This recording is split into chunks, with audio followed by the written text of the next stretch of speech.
Hey folks, welcome back to another episode here on the Mr. Analyst channel. As I promised in my last video, I would have more to say about the Olympic schedule, especially the lineup for the women's 100 meters, which will be competed across 3 rounds, including the final on the opening day on July 15th, 2028. What I can tell you from the feedback I've gotten from speaking to a number of coaches and agents today, well, since last night actually, the backlash has been significant. Now, first of all, let me just give you a sense of what the statement from World Athletics said when they posted on their website yesterday. Pretty much it said that, of course, the Olympics are going to be getting off with a bang on July 15th. And of course, with the women's 100 meters take center stage on the very first day of Olympic action, all 3 rounds, including the final, will take place on that day. It goes into some other details. I'm not concerned about the other events right now because some of those you can argue for in more ways than you argue against. But we will get into that. The repercussions aside, I think pretty much everything is what we kind of expected. However, with regards to the 100 meters, that has drawn significant backlash from the number of people I've spoken with. If you remember, if you're in Jamaica, you would have seen Stephen Francis on TVJ lashing out at the World Athletics and IOC, describing them as being pretty much misogynistic in terms of how they've scheduled the events for the women. Now, let me give you a quick synopsis of what that is. If you remember, at the Olympics last year and the World Championships 2023, the 200-meter finals came immediately after the 100-meter final the following morning, which didn't give the women a lot of time to respond, well, to recover, I should say. And I have a document that I'm going to read from an agent. It's going to be very surprising to you who that agent represents. And so what happens is that the athletes who competed in the 100-meter final the night before did not even have enough time to recover for the 200 meters early the next morning, primarily because they had to do anti-doping, which usually can run up into the early hours of the morning after the final of the 100 meters. So they probably would go into competition with about 3 hours worth of rest. And of course, there are other issues as well. Sydney McLaughlin, everyone, this is just on a side now, where you remember a few years ago, back I think it was 1996, where Michael Johnson, the schedule was scheduled for Michael Johnson to be able to compete in the 200 and 400 at the same time. No allowance has been made for Sydney McLaughlin to compete at the 400 and 400 meter hurdles, something I think fans would like to see, which is one of the reasons why the sport struggles, because what the fans want to see is not necessarily what the organizers want to produce or to give them. But getting back to the 100 meters, where all 3 rounds would be competed on the same day, I spoke to a number of coaches of elite athletes, not just regular coaches, but I won't mention any names right now because I don't want anybody to get into any argument about who is who and what is what. But what they basically said to me is that 2 things. One, the quality of the performance will most likely be impacted because you're asking the athletes to run 3 rounds of competition in one day. And because of how close the quality is, especially among the elite women, what it means that they would have to be running hard for all 3 rounds. And of course, then you include recovery and of course, warming down, warming up. That impacts the athletes in terms of their energy output, because regardless of how fit you are, warming up, warming down, competing for 3 rounds on one day, on the same day, will burn your energy levels. So most likely going into a final, most of those women will not be at their best, given the fact that in the previous dispensation, they would have had a night to recover and rest to prepare for the semifinals and finals the following day. So in the statement coming from World Athletics, Sha'Carri Richardson, who of course the 2023 world champion, says this: track and field is having its moment, and the road to LA 2028 is about to be something special, especially for the women's sprints. The talent, energy, and competition is all going to shine. Just look at day 1 of LA Games. I'm locked in and accomplishing some personal goals and doing my part to help the sport keep growing and inspiring the next generation at home in the United States and across the globe. Now, here's the thing. Her comments suggest to me, and it's something I had a discussion with some of my closest allies today, about the fact that because the US are now on top in terms of the women's sprints, which is something that they've struggled to be for the last 20 years almost, given that the last 5 Olympic champions have come from the Caribbean, 4 from Jamaica and 1 from the US. They are thinking perhaps that now that the US women are on top, with Melissa Jefferson winning the World Championships in Tokyo just earlier this year, actually, then they would use that as a platform to push the sport more in the United States by opening the Olympics with the 100-meter sprint for women, and of course helping to draw that crowd in, that energy that the women are bringing to the event. If that's the case, it's a flawed premise, a flawed idea, because the reality is that everybody will have to run those rounds, and it is not given that USA will dominate that event, given what we've seen in the last few years, where Melissa Jefferson, of course, it was Julien Alfred before that. There's no telling what the Clayton twins will do, or somebody else. Dina Asher-Smith from Great Britain, who was a finalist in the Olympics and, of course, finalist in Tokyo, says it will be an honor for the women's 100 meters to open the LA Games. It's such an exciting opportunity, celebrating enduring legacy, strength, and global power in women's sprinting. Exactly 100 years from the first time women competed in Olympic track and field.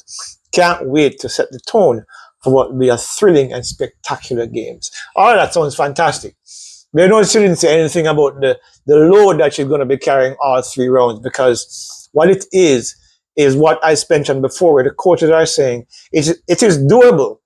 So the reality is that because they give them now a 2.5-year advance in terms of preparation, that they can probably prepare them for it. But regardless of that, there's going to be a challenge for the women to output in that final when they had to compete in 2 previous rounds on the same day. Now, here is the rub. I got this document today from the agent representing the Olympic champion, Julien Alfred. And I'm about to read from this document what he says. This document, by the way, he has sent to World Athletics.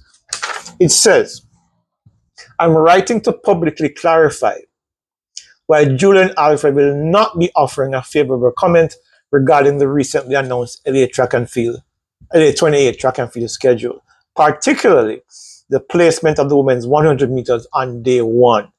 While early visibility may be presented as a benefit, visibility without fairness does not constitute progress. Across multiple Olympic cycles, the scheduling of the women's short sprints has repeatedly placed female athletes at a competitive and physiological disadvantage. The most recent Summer Olympics made this unmistakably clear. The women's 200 meters first round was less than 12 hours after the women's 100-meter finals. For Julien and others, mandatory post-final procedures such as anti-doping control, mixed zone obligations, and media requirements resulted in returning well after 3 a.m. and rising only hours later to prepare for the next event. As an esteemed coach, Stephen Francis has openly stated he would have no objection to the scheduling if the men were subjected to the same constraints. They are not. This discrepancy reflects a structural inequity that must be addressed, not justified. It goes on to make some very additional valid points as well.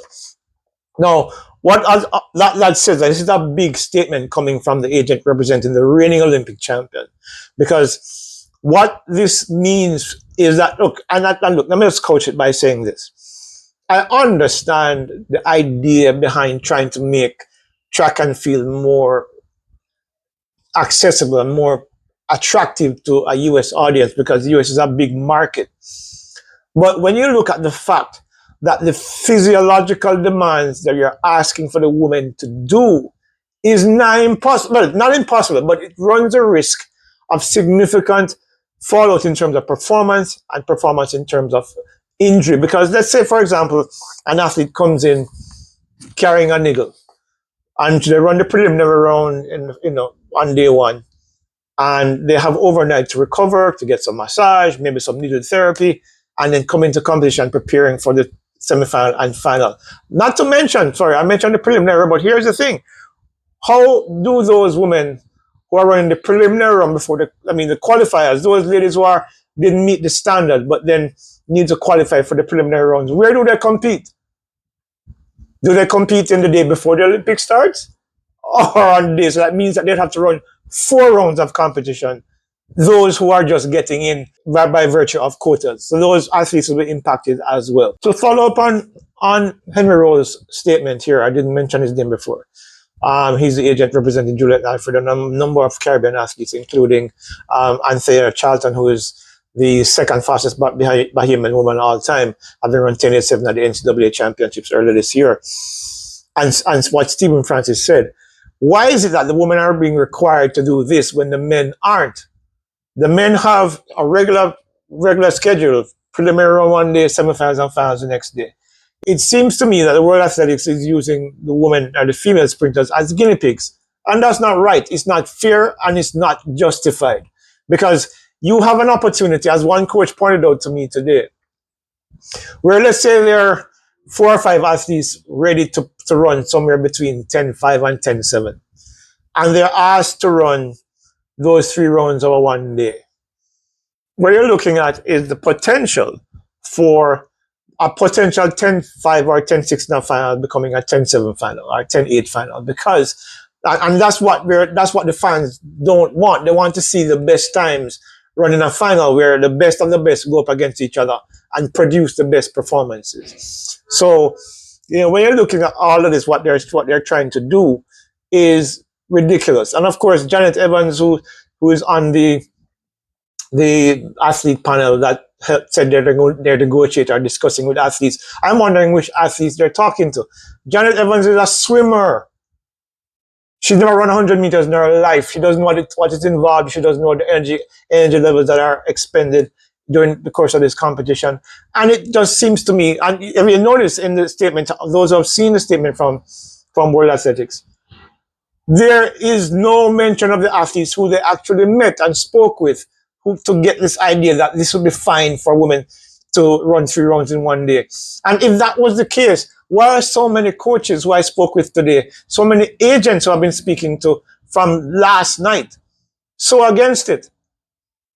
Right? One coach actually said to me, what they're doing is BS. I'm not going to say the full phrase, but you'll get the gist of what I'm saying, because it does not make sense. So generally what we're seeing here is that the World Athletics and the IOC have put together this new plan for LA 2028 that makes little sense. It doesn't protect the athletes.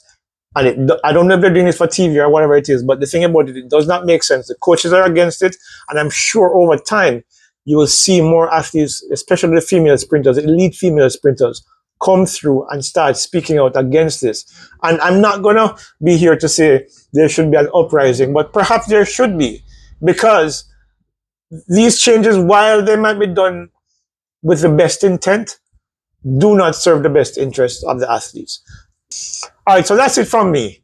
All right, so tell me, what do you think? I mean, I have my opinions. You know my opinions. You know my representation of the opinions that I've gotten for the last 24 hours from athletes, agents, and coaches. What's your thoughts? I mean, we've been loving the comments from the Marvin Bracey video that we put up. We'd love to hear your thoughts on whether or not this makes sense for the female sprinters to be running 3 rounds in one day. Until next time, remember to like, share, and subscribe. Bye-bye.